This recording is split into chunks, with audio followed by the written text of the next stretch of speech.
ഉത്തര കന്നഡ ജില്ലയിലെ അങ്കോള ഷിരൂരിലുണ്ടായ ഒരു മണ്ണിടിച്ചിലിൽ മലയാളിയുടെ ഉള്ളുലഞ്ഞിട്ട് ഇന്നേക്ക് ഒരാഴ്ച പൂർത്തിയാവുകയാണ്. കുടുംബത്തിലെ കുന്നുകൂടിയ സങ്കടങ്ങൾക്ക് പരിഹാരം തേടി കർണാടകയുടെ ഉൾപ്രദേശങ്ങളിൽ രാപകലില്ലാതെ വണ്ടിയോടിച്ചൊരു ചെറുപ്പക്കാരന് മുന്നിൽ വിധിയൊരു കുന്നിടിച്ചിലായി എത്തിയപ്പോൾ നൊന്തത് മലയാളികൾക്കൊന്നടങ്കമാണ്.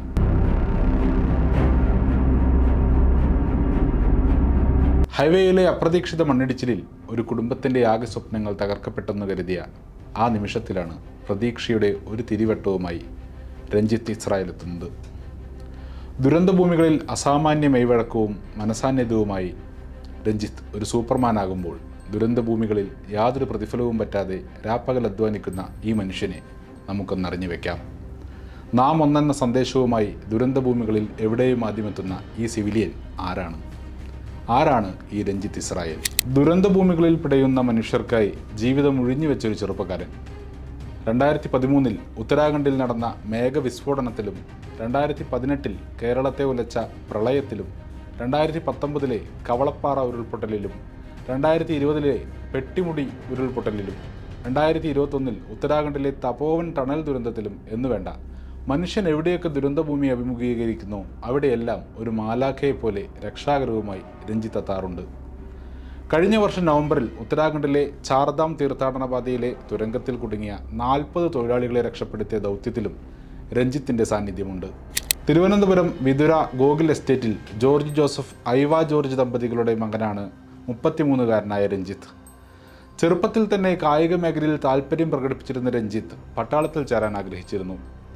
എന്നാൽ 21-ാം വയസ്സിൽ തലച്ചോറിനെ ബാധിച്ച ഒരു ഗുരുതര രോഗം രഞ്ജിത്തിൻ്റെ സൈനിക സ്വപ്നത്തിന് വിഘാതമായി.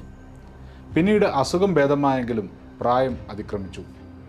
എങ്കിലും സേവനമെന്ന മോഹം രഞ്ജിത്തിനെ വേട്ടയാടിക്കൊണ്ടിരുന്നു.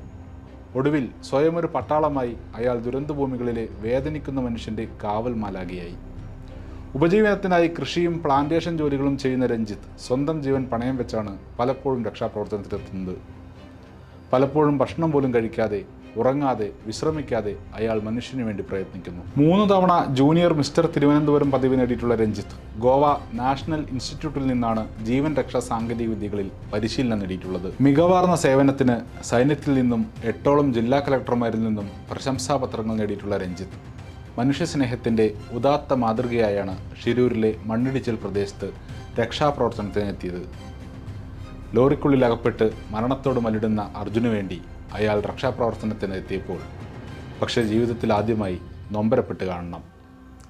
രാജ്യമൊട്ടേറെ കടപ്പെട്ടിരിക്കുന്ന രഞ്ജിത്തിന് കർണാടകത്തിൽ നിന്നുമുണ്ടായിട്ടുള്ള മുറിവുകൾ അത്രയേറെ ആഴത്തിലുള്ളതാണെന്ന് പറയാതെ വയ്യ. ദുരന്തഭൂമിയിൽ മലയാളികൾക്കെന്ത് കാര്യമെന്ന് ആകുലപ്പെട്ടിരുന്ന കർണാടകം അവിടെ നിന്നും ആട്ടിയകറ്റിയ മലയാളികൾക്കിടയിൽ ഒരു ഘട്ടത്തിൽ രഞ്ജിത്തും ഉൾപ്പെട്ടിരുന്നു എന്നത് അത്യന്തം വേദനിപ്പിക്കുന്ന കാഴ്ചയാണ്.